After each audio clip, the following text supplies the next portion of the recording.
안녕하십니까. 동국대학교 산업시스템공학과 장혜지입니다. 오늘은 자연어 처리 바이블의 11번째 챕터인 질의응답에 대해서 다뤄보도록 하겠습니다. 저희는 지금 계속 이 자연어 처리 바이블이라는 책을 통해서 학습을 하고 있고, 관련된 자료와 PPT 실습 코드들은 이 GitHub를 통해서 공유를 받아서 자료를 작성하였습니다. 네, 오늘 목차는 먼저 이 질의응답이 뭔지에 대한 개요와 그리고 정보 기반의 전통적인 질의응답 기법에 대해서 살펴보도록 하겠습니다. 먼저 질의응답 시스템 개요에 대해서 말씀드리겠습니다. 이 Question and Answering이라고 하는 이 질의응답은 저희가 최근에 어떤 웹페이지나 어플에서도 챗봇을 통해서 가장 많이 볼 수 있는 기술 중에 하나인데요. 이 질의응답 기술은 사용자가 어떤 필요한 정보를 자연어 상태의 질문으로 입력을 하였을 때 이 시스템이 사용자가 이제 제시한 이 질문과 가장 부합한 정답을 이미 쌓여있는 DB 안에 문서에서 찾아서 제시를 해주는 기술입니다. 이 자연어 처리나 정보 추출, 정보 검색 기술 등 포괄적으로 적용되는 응용 기반의 기술이라고 보시면 됩니다. 이 정보 검색, 이 인포메이션 리트리블과 이 질의응답 시스템을 비교를 해보자면 이 책에서는 이 IR을 책장에서 적절한 책, 다큐멘트 단위로 뭔가 찾아내주는 역할이라고 하면 질의응답 시스템은 책 안에서도 어느 부분, 어느 구절에 혹은 어느 페이지까지 찾아서 이 사용자가 원하는 정보를 제시해주는 역할을 한다라고 설명을 하고 있습니다. 이 질의응답 시스템의 발전 히스토리를 보면 먼저 이 1990년대에 이 정보 검색 학회에서 이 질의응답을 별도의 세션, 트랙을 만들기 시작하면서 이 질의응답에 대한 다양한 기술들을 공유를 하고 그럼으로써 발전을 지속해 왔는데요. 초창기에는 이 질의응답이 워낙 어려운 기술적인 난이도를 갖고 있다. 그래서 초창기에는 이 높은 기술적인 난이도로 인해서 제한된 도메인을 대상으로 사실에 기반을 한 질문이나 혹은 일부 서술형 질문에만 국한된 기술들이 개발이 됐었고 2000년대 후반에 들어서 저희가 이제 앞서 챕터에서 배웠었던 자연어 처리의 포스태깅이라든지 이런 혹은 어떤 단어 하나 토큰을 나눈다든지 이런 기본적인 자연어 처리의 기술들과 그리고 정보 검색, 나아가서 의미 분석 등 이런 기술 등의 다양한 분야의 발전과 함께 이 도메인도 제한된 도메인이 아니라 오픈 도메인으로 확장이 되고 질문이나 정답 유형도 좀 더 포괄적인 유형을 커버하는 식으로 발전이 되어 왔습니다. 그래서 요약을 하자면 이 전통적인 정보 검색 기반 혹은 지식 기반의 질의응답에서 최근에는 또 딥러닝을 활용한 질의응답으로 또 발전이 되어가고 있는데 이번 챕터 11장에서는 이 딥러닝을 활용한 질의응답은 이제 향후 24장에서 다룰 예정이고 이번 챕터에서는 이 정보 검색 기반의 질의응답에 대해서 상세하게 다뤄볼 예정입니다.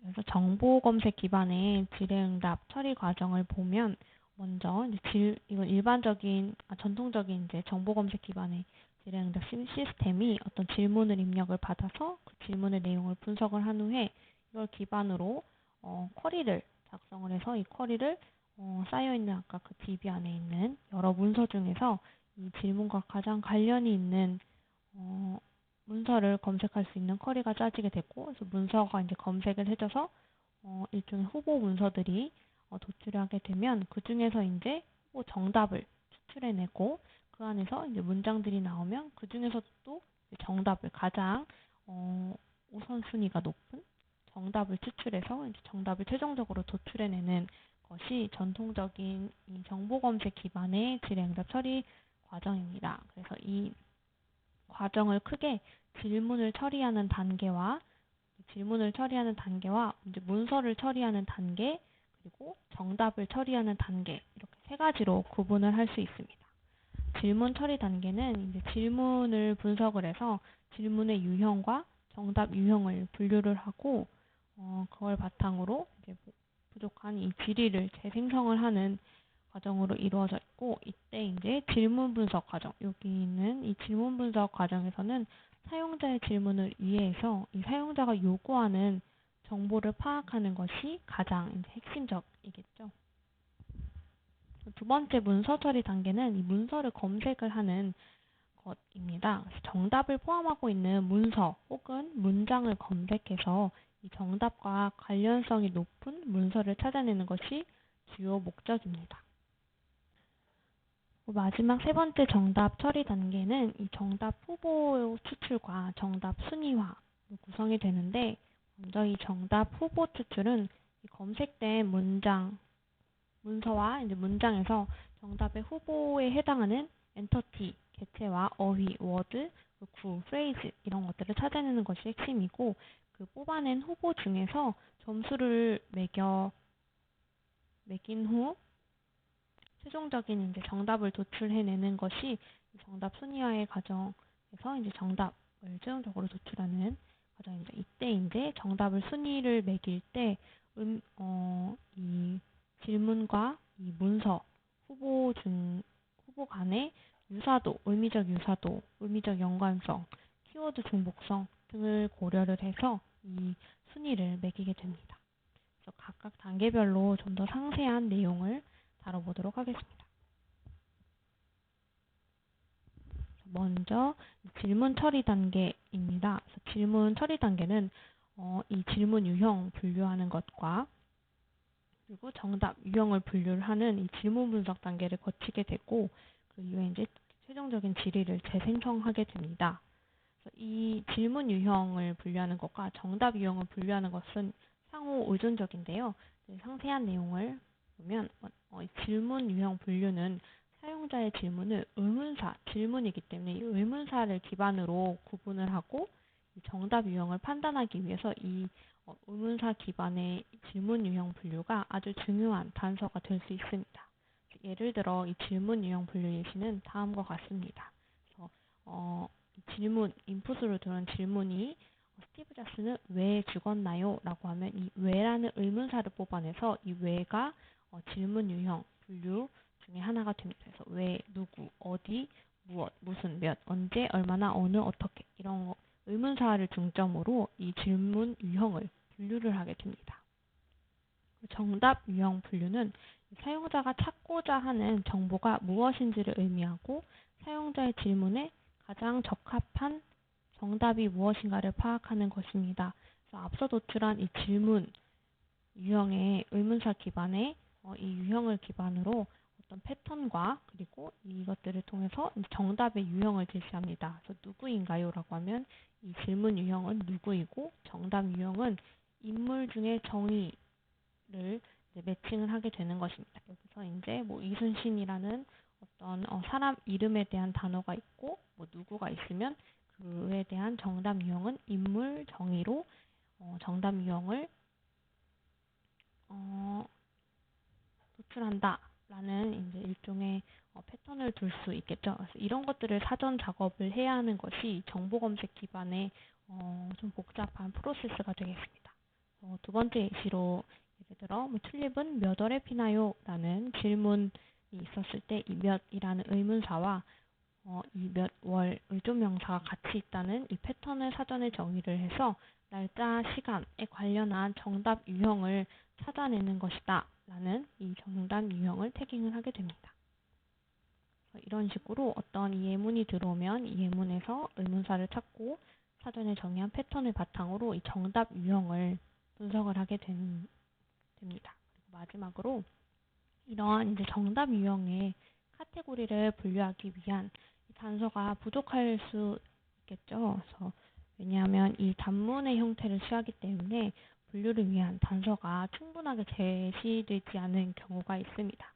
그럼 이제 이 질의를 재생성하는 단계를 추가적인 우리가 이제 챗봇을 혹시 사용해 보셨으면 제가 좀 이 질의에서 어떤 정답을 찾아내기까지 이 질문 안에 포함된 정보가 부족할 경우에는 추가적인 정보를 더 이제 물어보게끔 재질문을 하는 챗봇도 경험해 보셨을 것이라고 생각을 하는데, 그럼 이제 그럴 때는 질문의 재생성 단계를 거쳐서 이 앞에 이제 인풋을 일종의 더 부가적인 정보를 포함을 해서 이 질문의 유형과 정답 유형을 분류를 하게 되게 됩니다. 그래서 이 문서를 검색을 하기 위해 이 질문 내에 포함된 이 주요 키워드나 문장 패턴 이런 것들을 인식을 정확하게 할 수 있는지를 체크하면서 이 질의를 다시 생성을 하게 됩니다. 첫 번째 이 질문 처리 단계가 거치게 되면 이 질문이 이제 분석이 되고, 두 번째로는 이 질문, 즉 이제 쿼리가 만들어지게 되면 그 이 쿼리를 기반으로 이제 DB에 쌓여 있는 문서들에서 이 쿼리에 해당하는 문서들을 검색을 하게 됩니다. 그래서 우리가 지금 들어온 질문에 대해서 이 질문 처리 단계를 거쳤고, 이 안에서는 이 질문 안에 포함된 텍스트, 자연어를 기반으로 형태소 분석이나 개체명 인식, 그러니까 이순신 장군의 이순신이면 인물이다 라는 개체명 인식이 됐고, 그걸 이제 분석하기 위해서는 당연히 형태소 분석들, 어절들이 토크나이징 돼서 하나하나 이 개체명이 있는지 분석을 하고, 그 안에 어절의 의미와 어휘의 의미 등이 이제 분석이 되는 것으로 이제 여기 질문 처리 단계에서는 활용이 되겠죠. 그래서 이걸 이제 바탕으로 이제 문서 처리 단계를 나가게 되는데, 여기서는 이제 이 정답을 포함을 하거나 관련성이 높은 이 문서들 혹은 그 문서 안에 문장들을 검색을 하는 것이 이 문서 처리 단계이고, 여기 문서 검색에서 관련된 문서들을 뽑아내기 위해서 사용할 수 있는 방법론으로는 불리언 모델, TF-IDF, 코사인 유사도 같은 기법들이 있습니다. 그래서 이 각각의 기법들에 대해서 말씀드리겠습니다.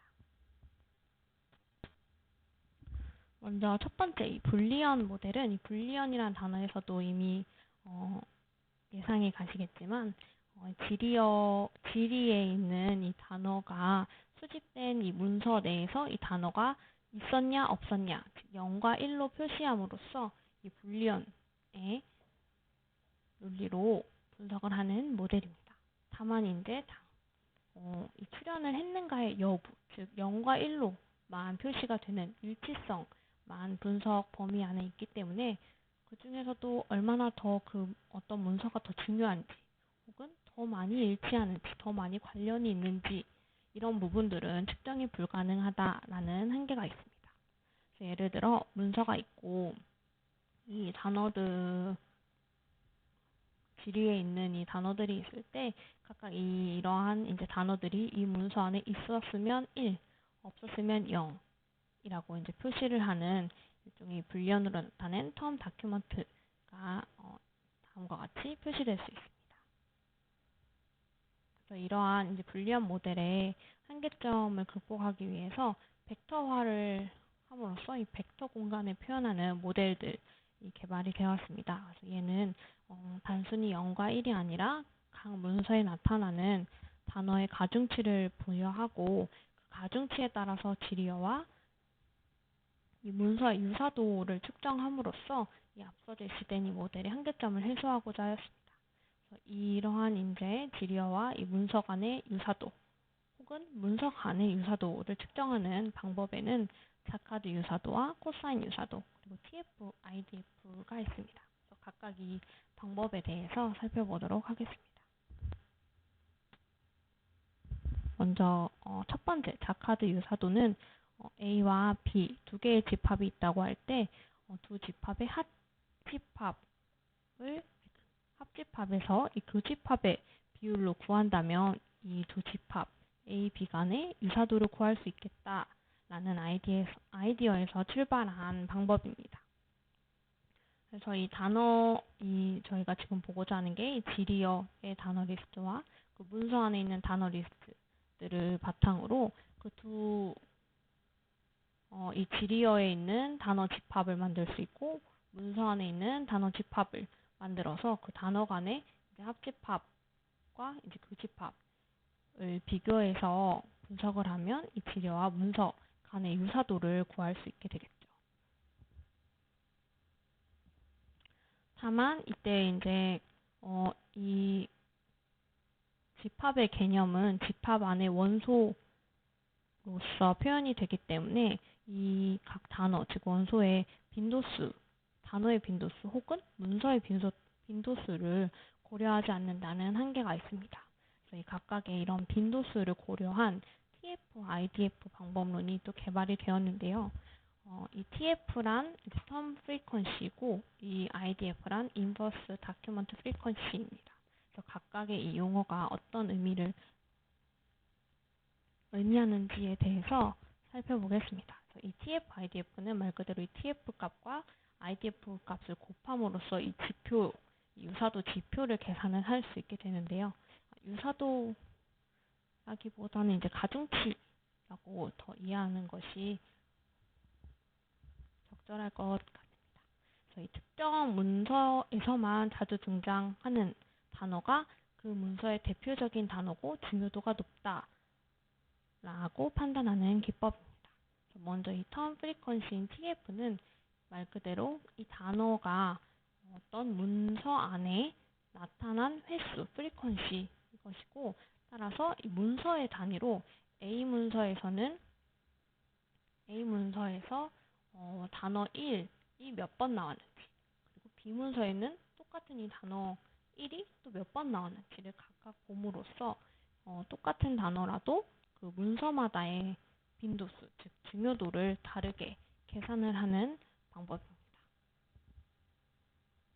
그리고 다큐먼트 프리퀀시는 이 단어가 나타난 문서가 몇 개이냐, 문서의 빈도수를 보는 것입니다. 그래서 어떤 똑같은 단어가 1번 문서에도 나타나고 2번 문서에도 나타나고 3번 문서에도 나타난다.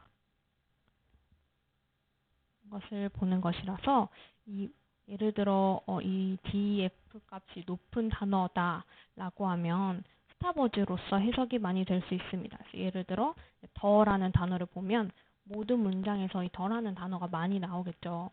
그래서 이 더의 DF 값이 매우 높게 노출됩니다. 그래서 모든 문서에서 다 많이 등장하는 단어면 그 중요성, 가중치가 떨어지는 단어로 해석할 수 있겠죠. 그래서 이 df 값을 그대로 쓰는 것이 아니라 이 지표에는 이 df 값의 역수를 취한 인버스 df 값, 즉 idf 값을 고려를 합니다.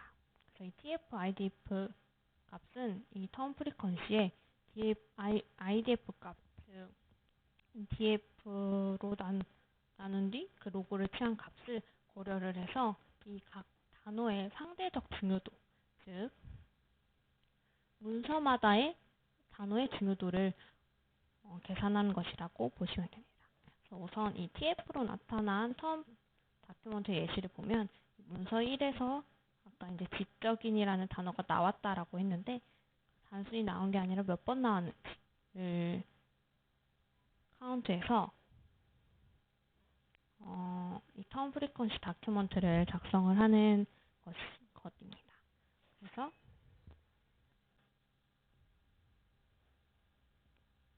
이 TF, IDF, TF, IDF의 관계를 보면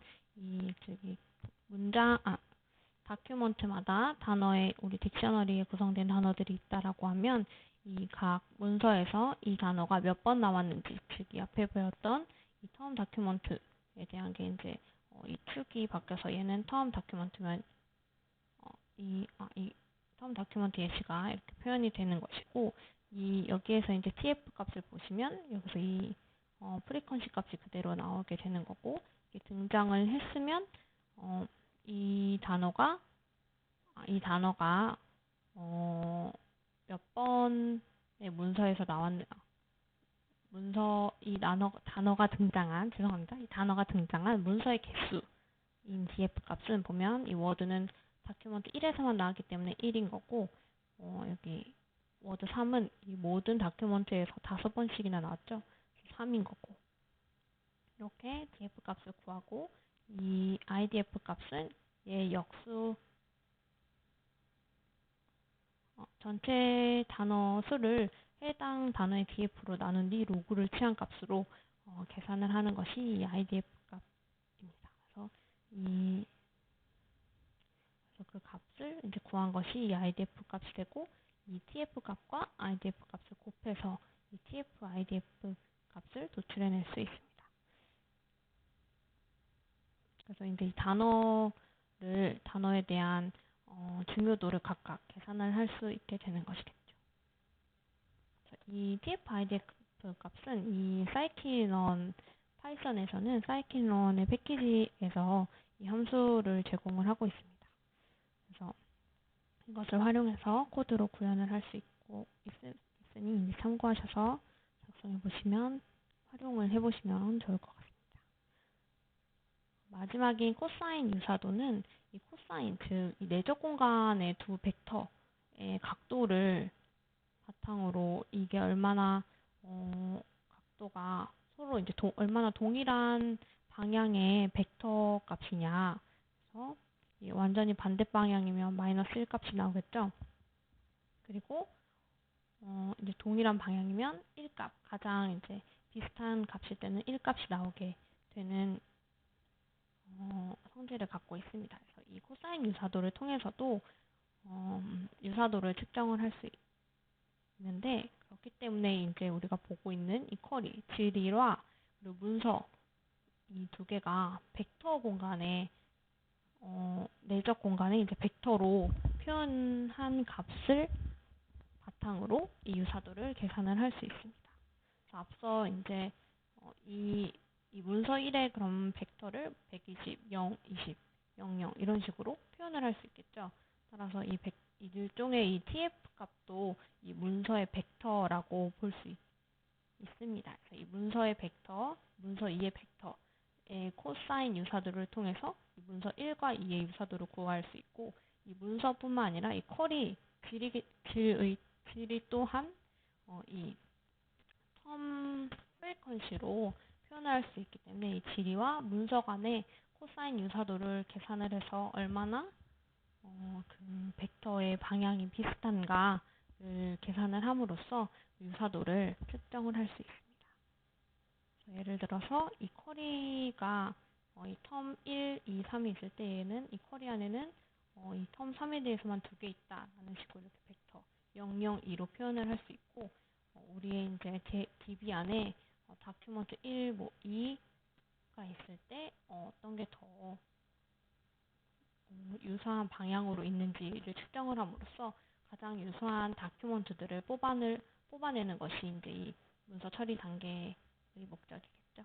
그래서 이 쿼리가 D1이랑 D2 중에 어느 것이 더 이 Q와 유사한가를 봤을 때 이 벡터 값을 바탕으로 이 코사인 유사도를 계산해서 구할 수 있게 되는 것입니다. 마지막으로 이제 저희가 이 문서와 그 문서 안에서도 문장도 이제 벡터 공간에 뭔가 표현을 해서 뽑아낸다라고 하면, 이 중에서 이제 최종적인 정답을 도출해내는 단계가 이제 마지막 정답 처리 단계입니다. 이 검색된 문서와 문장에서 최종적인 이제 정답 후보를, 여기서 책에서 오타가 있었던 것 같아요. 정답 후보를 추출하고 순위까지 매겨서 최종적인 이제 정답을 도출해내는 것이고, 이 정답 후보에서도 좀 더 유의미한 정답 정보인 개체, 어휘, 구 이런 것들을 추출하는 단계입니다. 그 예시를 살펴보면,